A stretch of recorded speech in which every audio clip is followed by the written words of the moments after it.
우리가 함께 나눌 말씀은 에베소서 6장 1절부터 4절까지 말씀입니다. 시작. 자녀들아, 주 안에서 너희 부모에게 순종하라. 이것이 옳으니라. 내 아버지와 어머니를 공경하라. 이것은 약속이 있는 첫 계명이니 이로써 내가 잘되고 땅에서 장수하리라. 또 아비들아, 너희 자녀를 노엽게 하지 말고 오직 주의 교훈과 훈계로 양육하라. 아멘. 오늘은 어버이 주일입니다. 지난 주일은 어린이 주일이었습니다. 5월이 가정의 달인 만큼 교회와 또 이 성도들이 부모와 자녀의 그 의미를 다시 생각하고 감사하자는 취지입니다. 인터넷에 보니까 부모와 자녀를 가깝게 하는 13가지 지혜라는 글이 있더라고요. 대충 눈으로 한번 보시기 바랍니다. 첫 번째, 아침에 일어나면 부모가 먼저 즐거운 아침 인사를 하라. 두 번째, 식사 시간에는 가족과 많은 대화를 하라. 셋째, 공부하라는 말을 줄이고 먼저 독서하는 모습을 보여라. 네 번째, 자녀가 스스로 판단한 일을 존중해라. 한 번 한 약속은 꼭 지켜라. 아무리 화가 나도 자녀를 손으로 때리지 마라. 똑같은 일로 2번 야단치지 마라. 다른 방법으로 알려주라. 한 달에 한 번 날짜를 정해서 자녀와 함께 데이트를 하라. 자녀에게 부모를 도울 기회를 주라. 자녀 앞에서 부부싸움을 시작했으면 꼭 화해하는 과정까지 보여주라. 가훈, 가족 놀이와 같이 우리 집만의 독특한 분위기를 만들어라. 자녀 앞에서 다른 사람에 대해서 험담하지 말고 좋은 점을 말하는 모범을 보이라. 13번째, 자녀에게 사랑의 편지를 써라. 공감이 가십니까? 이렇게 하면 정말 화목한 가정이 될 것 같습니다. 결혼 안 하신 분들 꼭 기억했다가 나중에 결혼하면 다 실천하시기 바랍니다. 저도 노력하겠습니다. 오늘은 부모와 자녀의 그 관계에 관한 말씀을 나눌 겁니다. 세상의 모든 부모는 한때 누군가의 자녀였고 세상의 모든 자녀들은 훗날에 누군가의 부모가 될 겁니다. 그러니 잘 들어보고 삶에 적용할 수 있으면 좋겠습니다. 부모와 자녀의 관계에서 최악은 뭐냐면 자녀와 부모와 자녀를 대립적인 구도를 놓고 경쟁을 붙이는 겁니다. 혹은 어느 한쪽이 다른 쪽에 종속되거나 지배하는 상하관계의 구도를 만드는 겁니다. 그렇게 되면 서로 사랑하며 아름답게 보존하고 성장해야 할 가정과 가족이 역기능적인 공동체로 전락하게 되고 가족 구성원들 간의 관계는 왜곡이 됩니다. 자녀와 부모, 부모와 자녀를 대립관계에 놓고 경쟁을 붙인다는 말은 부모는 자녀를 이해하지 못하고 자녀는 부모를 이해하지 못해서 서로가 서로를 극복해야 될 대상으로 생각한다는 겁니다. 어떻게 하면 저놈이 내 말을 듣게 만들까? 어떻게 하면 우리 부모님을 설득할까? 경쟁관계, 대립구도를 놓는다는 겁니다. 그런 데서 나온 말들 중에 우리가 많이 사용하는 게 미운 7살, 중2병, 꼰대, 라떼 이런 용어들입니다. 그 용어들 속에는 그 자녀들에 대해서 혹은 부모들에 대한 적대감이 묻어 있습니다. 자녀 부모 사이의 종속관계나 상하관계는 얼핏 보면 당연한 것처럼 보입니다. 자녀는 경제적인 측면뿐만 아니라 여러 가지 방면에서 부모에게 의존하고 있습니다. 그래서 부모는 갑이고 자녀는 을처럼 보입니다. 부모의 말에 자녀는 무조건 따라야 할 것 같습니다. 반대로 요즘 많은 가정들은 자식이 워낙 귀하다 보니까 부모들이 정서적으로 자녀들에게 끌려다니며 자녀들이 갑질을 하고 부모들이 안절부절 못하는 을처럼 보이기도 합니다. 또 아주 연로하신 부모들을 자녀들이 이렇게 함부로 대하는 것도 비슷한 경우라고 할 수 있습니다. 자녀들이 부모에게 의존하고 있는 것은 사실이지만 그렇다고 자녀들이 부모의 소유물이 아니지요. 자녀들은 부모들과 동일한 인권, 인격, 존엄성을 가진 사람입니다. 하나님 앞에서 부모와 동일한 독립적인 존재라는 겁니다. 부모가 자녀 인생을 좌지우지할 권리를 가지고 있지 않습니다. 잘 돌보고 사랑을 주고 성장시켜서 그리스도인으로 사회 일원으로 세워나가야 될 책임과 의무가 있을 뿐입니다. 자녀들도 부모의 수고와 노력을 인정하고 부모의 권위와 가르침을 결코 무시해서는 안 됩니다. 부모는 자녀들을 잘 돌보고 성장시키도록 하나님께서 세우신 관리자이며 보호자입니다. 부모는 자녀들에게 쏟아부은 모든 재정과 열정과 시간과 노력을 투자로 보고 본전 생각해서는 안 됩니다. 근데 본전 생각이 납니다. 여러분 키워보세요. 납니다. 근데 그렇게 해서는 안 됩니다. 자기가 이루지 못한 꿈을 대신 이룰 아바타로 생각해서는 안 된다는 말입니다. 자녀들은 그 존재만으로 이미 부모에게 많은 행복과 기쁨, 존재의 의미를 돌려주었습니다. 자녀들이 그 존재한 것만으로 인해서 부모들이 받은 혜택이 엄청나다는 겁니다. 자녀들은 부모가 자기 인생을 위해서 해준 것이 없다고 불평해서는 안 됩니다. 생명을 준 것만으로도 부모는 엄청난 역할을 했습니다. 먹고 살게 해준 것만으로도 엄청난 희생과 노력이 들어갔습니다. 자녀들은 다소 과해 보이는 부모의 영향력을 억압이나 간섭 혹은 잔소리로만 이해해서는 곤란합니다. 누구나 완벽한 사람이 없지 않습니까? 나도 실수하듯이 내 부모도 실수를 합니다. 부모의 지나친 간섭과 관심이 사랑에서 출발했다는 것을 꼭 기억하시기 바랍니다. 부모와 자녀 간의 그 관계를 균형 있게 이야기하려고 여러 말씀을 드렸습니다. 어려운 관계입니다. 전반적인 삶이 서로 엮여 있기 때문에 부부처럼 한 몸도 아니면서 그렇다고 남도 아니고 멀지도 않으면서 그렇다고 엄청 가깝지도 않은 매우 예민하고 어려운 관계입니다. 그래서 부모와 자녀 사이에는 올바른 균형이 필요합니다. 에베소서는 그리스도인들이 실생활 가운데 어떻게 살아야 하는지에 대해서 많은 이야기를 하고 있습니다. 오늘 본문에서는 자녀와 부모와 자녀가 서로를 어떻게 대해야 하는지에 관해서 이야기합니다. 먼저 1절부터 3절 말씀은 자녀가 부모를 어떻게 대해야 하는지를 말씀합니다. 자녀들은 부모에게 순종하는 것이 옳다고 하십니다. 순종한다는 것은 의견을 따른다는 말입니다.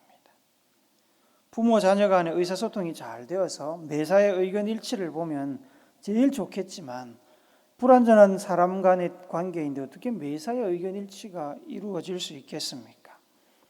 의견이 다르고 나누어지고 어떤 때는 대립될 때도 있습니다. 그럴 때 자녀들은 부모의 의견을 따르라고 말씀합니다. 누가 봐도 명확하게 부모가 잘못 생각하거나 혹은 잘못 판단한 일이라면 혹은 부모가 불법을 저지르거나 불의한 일을 계획하고 있다면 혹은 부모의 뜻이 하나님을 대적하거나 복음을 훼손하는 일이라면 부모를 위해서라도 부모를 막아서야 됩니다. 하지만 그런 일이 아니고 단지 의견이 다른 것, 다를 수 있는 것에 관한 일이라면 부모의 의견을 무시하거나 외면하지 말고 따라주라는 겁니다. 그러면 왜 자녀들은 부모의 의견에 순종해야 될까요? 동양에서는 오래전부터 한국도 마찬가지입니다만 장유유서라는 전통이 내려옵니다. 삼강오륜 중에 하나지요. 장유유서의 뜻이 뭡니까? 윗사람과 아랫사람 사이에는 엄격한 질서와 차례가 있다는 말입니다. 엄격한 질서와 차례가 있다. 엄격한 질서와 차례가 있다 보니까 아랫사람은 윗사람의 권위를 넘어서거나 무시해서는 절대로 안 되는 겁니다. 아무리 좋은 의견이라도 질서를 지켜서 아랫사람은 겸손하게 자기의 의견을 낮추고 윗사람의 의견을 따라야 한다는 뜻입니다. 그런데 여러분, 성경이 이 동양의 유교 사상 때문에 자녀들에게 부모의 뜻에 순종하라고 가르치겠습니까? 그렇지는 않지요. 자녀들이 부모에게 순종해야 되는 근거는 오늘 본문 2절, 3절에 나옵니다. 한 번 더 읽어봅시다. 시작. 내 아버지와 어머니를 공경하라. 이것은 약속이 있는 첫 계명이니 이로써 내가 잘되고 땅에서 장수하리라. 이 말씀은 출애굽기 20장 12절에 나오는 십계명을 인용한 겁니다. 같은 내용인데 한 번 더 읽어봅시다. 시작. 내 부모를 공경하라. 그리하면 내 하나님 여호와가 내게 준 땅에서 내 생명이 길리라. 하나님께서 출애굽한 모세를 시내산 꼭대기로 불러 올려서 주신 여러 가지 말씀 중에 가장 중요한 것은 십계명입니다. 얼마나 중요했으면 그걸 돌판에 새겨서 직접 건네주셨겠습니까? 그 십계명 중에 네 번째 계명이 출애굽기 20장 12절 말씀입니다. 순종하면 복을 준다는 약속은 이 10가지 계명 중에 이 네 번째 계명, 부모 공경의 계명 말고는 없습니다. 그래서 약속 있는 첫 계명입니다. 그만큼 하나님께서 중요하게 생각하신다는 말입니다. 자녀들이 부모에게 순종해야 되는 근거는 십계명의 네 번째 계명 때문입니다. 부모를 공경하라고 하십니다. 부모를 공경하면, 그래서 부모에게 순종하면 이 땅에서 형통하고 장수의 복을 주십니다. 누구 약속입니까? 하나님의 약속입니다. 장수하는데 사는 것이 가난하고 고달프면 장수하는 의미가 없지요. 빨리 죽는 게 나을 수도 있습니다. 장수하는데 형통하게도 하신다고 합니다. 어떻게 하면 그런 복을 받습니까? 부모를 공경하고 그 의견에 순종하면 하나님이 그 복을 주신다는 말입니다. 공경한다는 말은 헬라어 티마의 번역입니다. 티마. 이건 무슨 뜻이냐 하면 가치를 인정한다 이 뜻입니다. 가치를, 부모의 가치를 인정한다. 연장자의 가치, 나이의 가치를 인정한다는 말입니다. 먼저 이 땅에 와서 더 많은 경험을 하고 그래서 더 많이 알고 있고 생명을 주고 사랑으로 길러주신 부모의 판단과 의견을 인정하고 존중한다는 뜻입니다. 잠언서 16장 31절에 보니까 백발은 영화의 면류관이라 말씀합니다. 나이 들미 영화의 면류관이다 이 말입니다. 잠언서 20장 29절에는 젊은 자의 영화는 그의 힘이요 늙은 자의 아름다움은 백발이니라.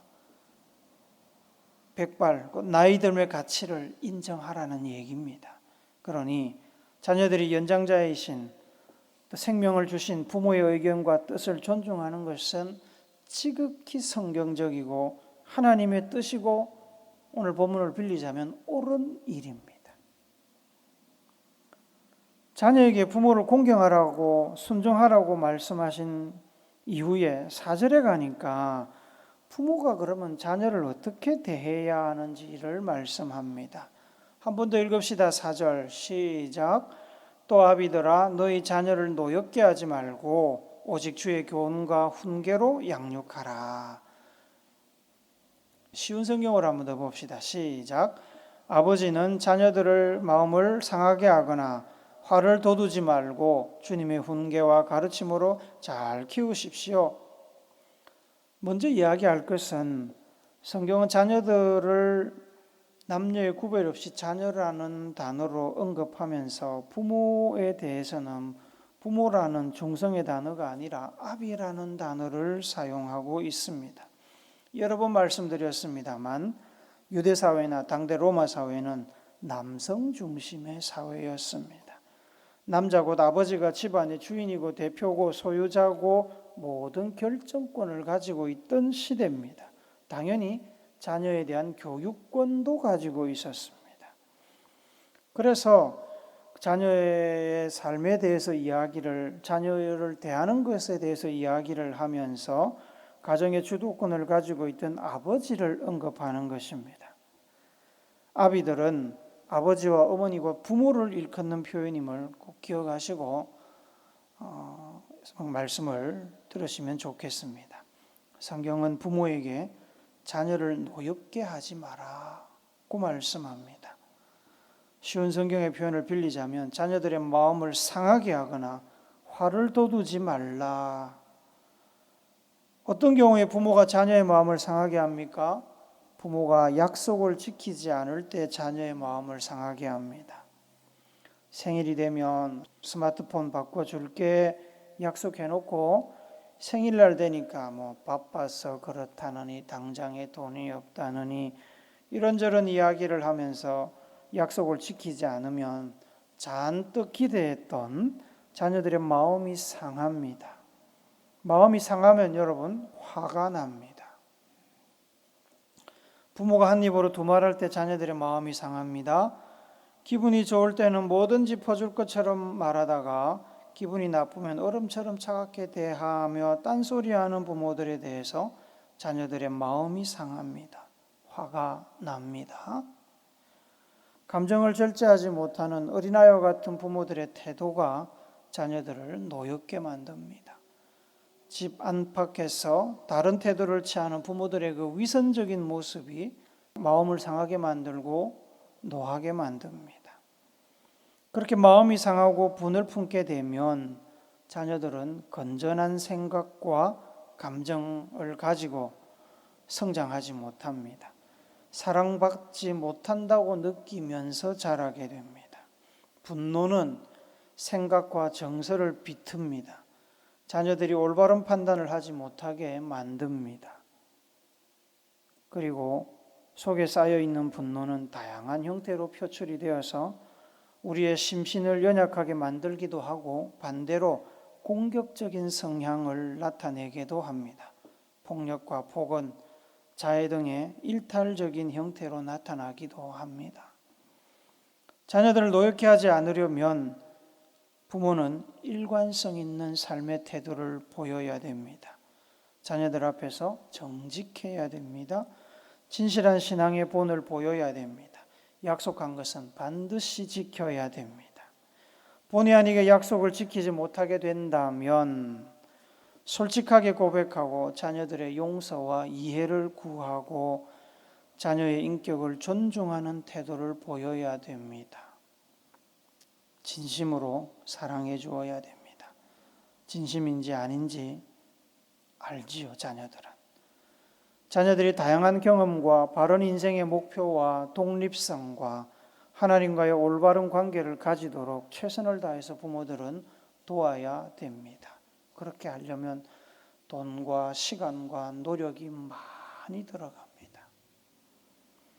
자녀들이 부모의 권위 아래 있다고 해서 부모의 집에서 부모의 경제적인 지원을 받고 있다고 해서 자녀들이 부모의 소유가 아닙니다. 자녀들이 어리다고 해서 인격이 없는 것도 아닙니다. 하나님의 온전한 인격체입니다. 기억하고 존중하는 태도를 취해야 됩니다. 하나님께서 자녀를 부모에게 맡기셨습니다. 부모는 하나님의 자녀를 돌보도록 맡은 청지기입니다. 그러기에 부모는 자녀를 마치 부모를 대하듯 하나님을 대하듯 존중해야 됩니다. 물론 자녀들이 부모의 눈에 미숙할 수 있습니다. 그렇다고 자녀들을 미생으로 취급하며 무시해서는 안 되지요. 감정적으로 대하면서 폭력이나 협박, 억압과 같은 수단을 동원해서 자녀들을 통제하려고 해서도 안 됩니다. 주님의 교훈과 훈계로 하나님의 가르침을 따라 먼저 본을 보이고 사랑과 인내로 자녀를 양육하며 하나님의 온전하고 성숙한 성도로 성장해 나갈 수 있도록 돕고 인도해야 됩니다. 여러분, 성경에서 부모와 자녀의 관계는 작게는 가정을 구성하고 있는 구성원들에 관한 이야기입니다만 이는 또한 하나님과 교회에 관한 이야기이기도 합니다. 본문 앞에 나오는 에베소서 5장에 보면 남편과 아내에 관한 이야기가 나옵니다. 본문 뒤에는 종과 주인, 상전과 하인, 경영주와 직원들 간의 관계에 관한 이야기가 나옵니다. 에베소서는 남편과 아내의 관계를 언급하면서 에베소서 5장 32절에 이렇게 말씀합니다. 같이 읽읍시다. 시작. 이 비밀이 크도다. 나는 그리스도와 교회에 대하여 말하노라. 남편과 아내의 관계에 관한 이야기를 쭉 하더니 뒤에 가서 뭐라고 그러냐면 나는 사실 그리스도와 교회에 관해서 이야기하고 있다라고 말씀하십니다. 남편과 아내의 관계가 그리스도와 교회의 관계와 같다는 얘기입니다. 그렇다면 그 뒤를 이어서 나오는 부모와 자녀, 주인과 종의 관계도 똑같이 그리스도와 교회의 관계로 치환할 수 있다는 말입니다. 다시 말씀을 드리면 에베소서가 사람들의 여러 관계에 관해서 지금 이야기하고 있는 것은 단지 사람 간의 관계만을 이야기하려고 하는 것이 아니라 하나님과 교회의 관계를 이야기하고자 하는 의도가 숨어 있다는 이야기입니다.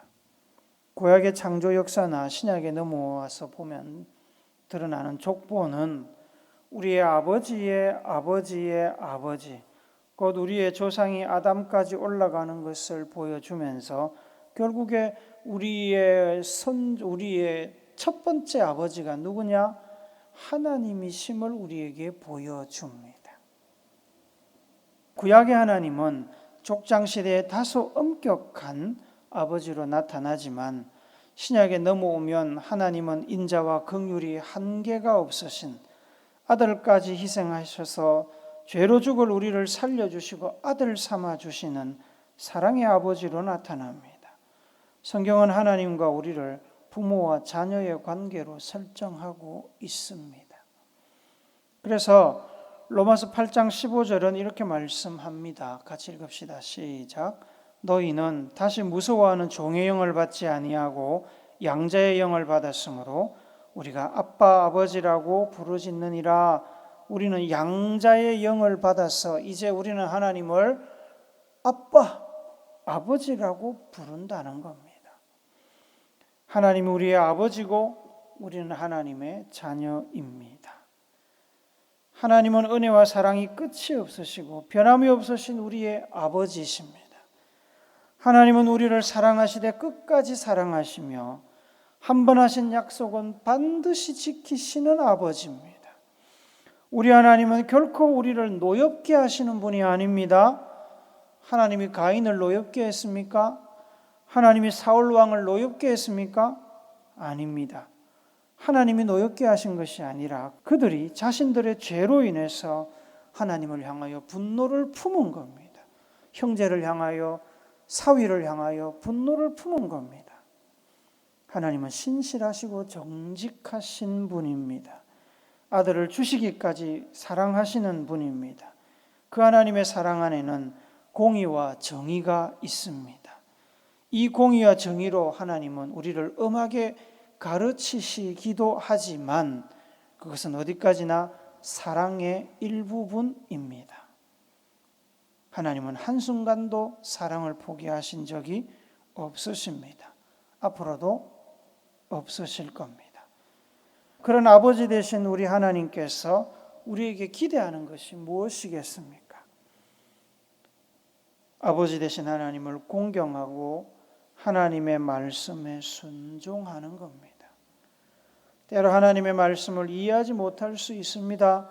때로 하나님께서 우리 앞에 펼쳐놓으시는 우리의 인생 길을 우리가 다 이해하지 못할 수 있습니다. 하나님의 넓고 넓은 뜻과 사랑을 우리가 어찌 다 이해할 수 있겠습니까? 모르는 것이 어떻게 보면 정상적일 수 있습니다. 그러니 하나님의 판단과 뜻과 말씀이 우리의 이해를 벗어난다고 해도 한결같은 믿음으로 하나님을 신뢰하고 순종하는 것이 우리가 취해야 될 태도입니다. 하나님을 공경하고 순종하듯이 하나님께서 우리에게 주신 육신의 부모를 공경하고 사랑하는 것이 옳은 일입니다. 하나님께서 우리를 사랑하시듯이 우리도 우리의 자녀들을 사랑하는 것이 옳은 일입니다. 자녀된 우물교회 성도 여러분, 부모를 공경하고 부모의 의견에 순종하십시오. 요한일서 4장 20절은 말씀합니다. 한번 읽어봅시다. 시작. 누구든지 하나님을 사랑하노라 하고 그 형제를 미워하면 이는 거짓말하는 자니 보는 바 그 형제를 사랑하지 아니하는 자는 보지 못하는 바 하나님을 사랑할 수 없느니라. 눈에 보이는 부모를 공경하지 않으면서 어떻게 눈에 보이지 않는 아버지 하나님을 공경할 수 있겠냐? 똑같은 말씀이지요. 주 안에서 부모를 공경하고 순종해야 됩니다. 부모된 우물교회 성도 여러분, 자녀를 노엽게 하지 말고 하나님의 성품을 따라 성실과 정직으로 자녀를 양육하고 하나님의 신실한 일꾼, 하나님의 동력자로 키우셔야 됩니다. 예수께서도 우리를 그렇게 사랑하셨고 제자로 성도로 세우셨습니다. 부모와 자녀, 자녀와 부모는 서로 사랑하고 섬기고 돌보고 존중하는 관계입니다. 자녀들은 언젠가 부모가 되고 부모도 과거에 누군가의 자녀였음을 꼭 기억하십시오. 예수님처럼 부모와 하나님을 존중하여 공경하며 예수님처럼 자녀들을 사랑과 믿음으로 양육함으로 우리의 삶을 통해서 예수님의 형상, 하나님의 형상이 드러나는 존귀한 성도들이 되시기를 예수님의 이름으로 축복합니다. 아멘.